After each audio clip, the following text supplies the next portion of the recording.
Coach Moore, it's officially official. First win as the head coach for Kent State University. Yeah. How many dual wins do you have with your Cleveland State career? Like, you don't even know, It's do a you? great question. You don't even know, do you? Yeah, not enough. Not enough. Yeah. You don't even know, do you? 7 years, maybe. Yeah. You were 45. the head coach for 7 years? Yeah. Oh, my gosh. 40, 50? Yeah, something like that. Okay, we're going to get double digits this year for Kent State. That's the plan. Okay, I just got to tell you something. You didn't give up on Landon Duncan, and I want to thank you. He is like an awesome kid. He is, yeah. And if you know his story, he's the only guy on his high school team. They had no wrestling room. He graduated with 30 kids. Maybe they had dirt floors. I think I just made that up. Yeah. He's a nursing major, and he didn't know if his credits were going to transfer. What is it like bringing a guy like that and Molchek and the other 6 or 7 guys you brought along? What's it like?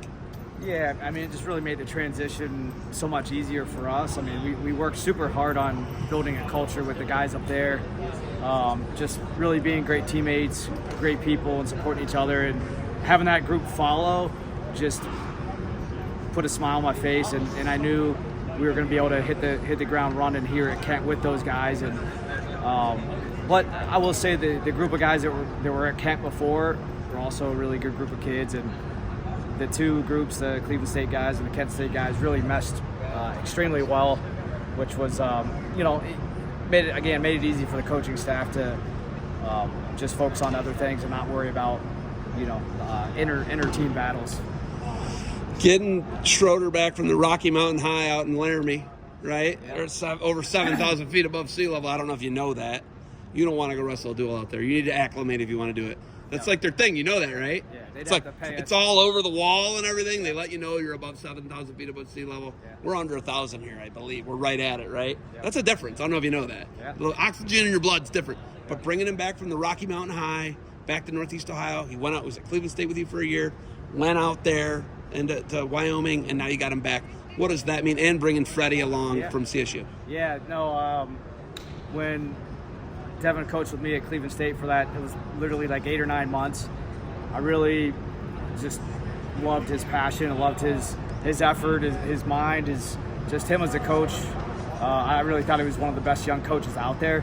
So him leaving Cleveland State was definitely tough on me, but things happen for a reason, and we found Fred, and it was the perfect timing for him to come back to Ohio with his family situation and his wife being from Avon. So the main thing is, like, Devin, he's such a loyal dude.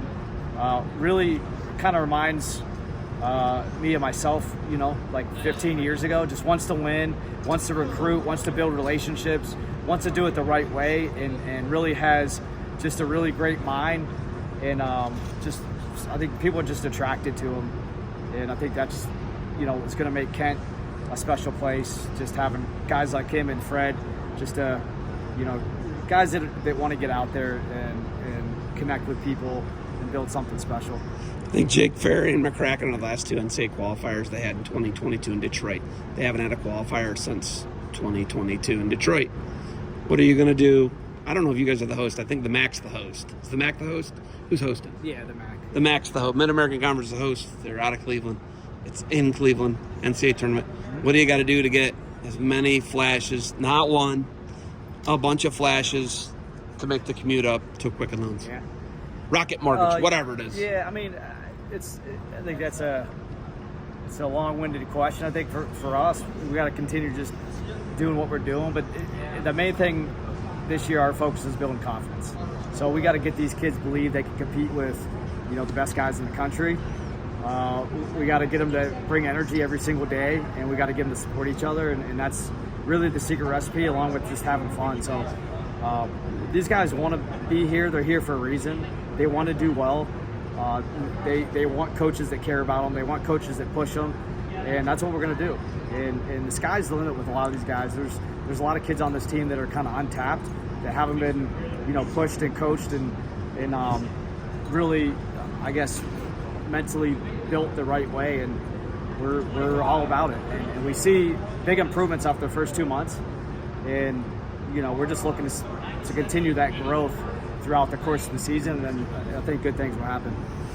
When you look at it, Jim decides to quasi-retire. I guess we'll call it quasi-retire. He's still like your director of something. I don't know. Foundations, let's call it, something like that. Jim decides to retire. Does Jim contact you and bring you into the fold to bring you back to Kent? Is that how this happens? Is that the story? Yeah, partially. I think after the program got dropped, it wasn't too long afterwards. He sent me a text, and we started having some conversations about scenarios that could work out and ways that it could work out. And I think it took a few months to finally get everything in order, and I think he felt like he was happy with retiring, knowing that Kent would bring him back, and he could get a couple more years before he fully retired. So yeah, he was definitely a big part of that, and I think the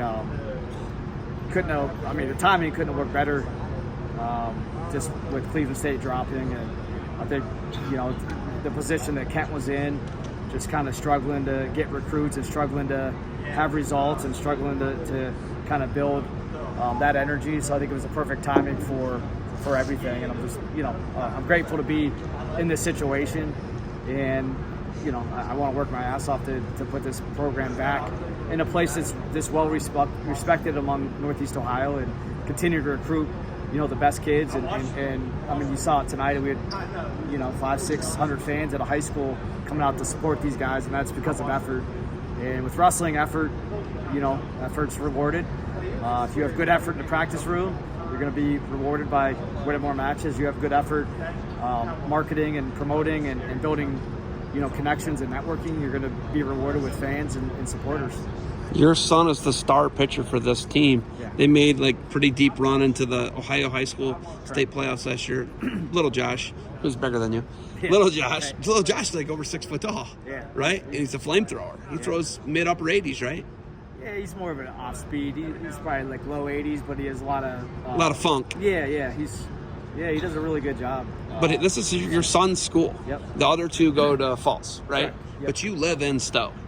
We live in Falls. You live in Falls, but he goes here. The other two go to Falls. Mm-hmm. Okay, and he's a senior. Okay, yep. So being here, having a meet here, this makes sense. But you never left. You leave Kent, you go and get the head job. You're assistant for a couple of years. You never moved out of your house, and you commuted up to Cleveland. Yep. You're still in the house that you were in when Dustin Kilgore won the NCAA title. When Ian was underneath you, when you guys brought DePalma in, when you had Jermail, you were the coach. You were kind of the fire in there, right? You never left. You never moved. You're still in the same house. How crazy is it to now be commuting back to where you were for your first 10 years of your wrestling coaching career? It is crazy. I guess when I left Kent, I always had, the I won't say hopes, but I always planned on maybe coming back. So that's not why I stayed. It was more of just family stuff, and the Cleveland State thing was intriguing, and I wanted to build that program back and get it recognized and represent Northeast Ohio, and I think we did a really, really good job of that. And now, the opportunity at Kent is kind of the same. We need more fire. We need more people to get behind us, and that's what I'll continue to preach is we got a great coaching staff with Devin Schroeder and Fred and Kyle Cannell, but it's going to take way more than us to bring this program back. So we need alumni, we need supporters, we need donors and sponsors, and this is it. This is the last Division I program in Northeast Ohio, so we got to get behind these kids in this program, and we got to show up for matches. We got to donate when we can. We got to find a way to support this program and get behind it. And if we can do that, then we're going to be back to where we were 10, 15 years ago.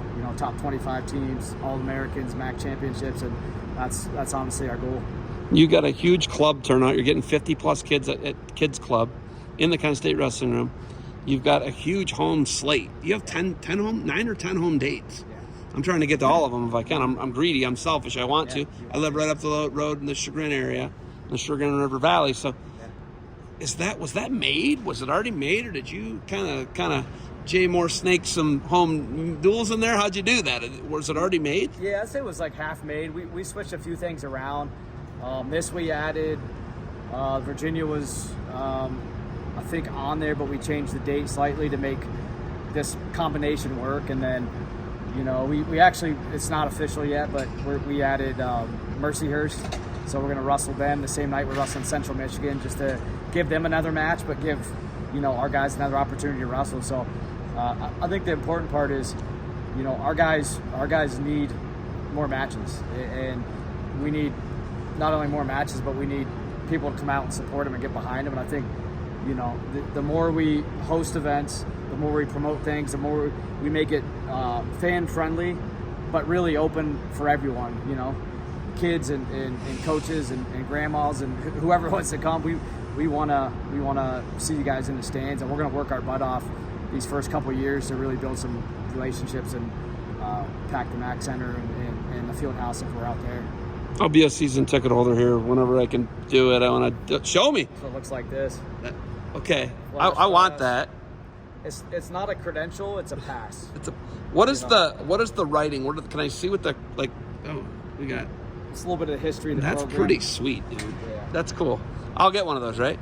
Yeah. When I put my season tickets, you've never sold them. Now you're selling them. Yeah. You're gonna break some we sold records. over 100. Really? Already. That's pretty good, man.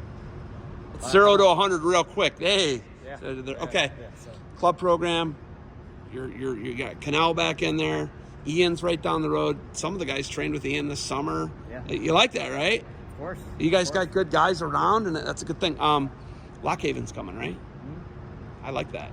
Yeah. Right? Yeah, they're they won 3 out of the last 4 MAC championships. So we want to keep them on the schedule. We don't always have to wrestle them just because we're in the MAC East. Now there's some stuff going through the conference trying to figure out with 11 teams. Northern Illinois is leaving next year. I was just gonna say, when are they out? They're out next year. Yeah, so they're trying to figure out if we're going to keep. Where are they going? Big 12?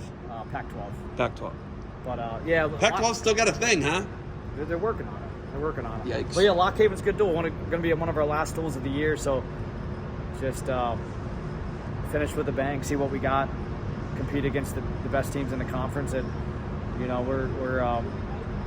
we think in the next 2 or 3 years we'll be right there with all of them. I hear them kicking people out of here. I think we got to get going. Coach Morney, got anything else for me? Fun night. UVA tomorrow, 2 o'clock, St. Edward. St. Edwards. Lakewood, Ohio, Detroit Avenue. Yep. Should be another good crowd and very competitive team, and give us a good test to see where. Bunch of Ohio guys. Yeah. Bunch of Ohio guys. I like that. Yeah. All right, Coach, thanks for the time. I'll see you at 2 o'clock tomorrow in Lakewood. You got it. Thank you.